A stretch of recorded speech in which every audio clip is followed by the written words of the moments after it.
ये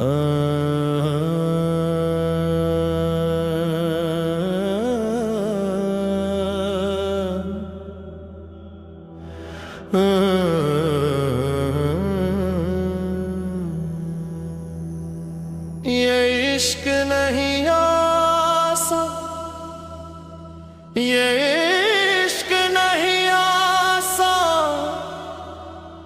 बस इतना समझ लीजिए, एक आग का दरिया है और डूब के जाना है। एक आग का दरिया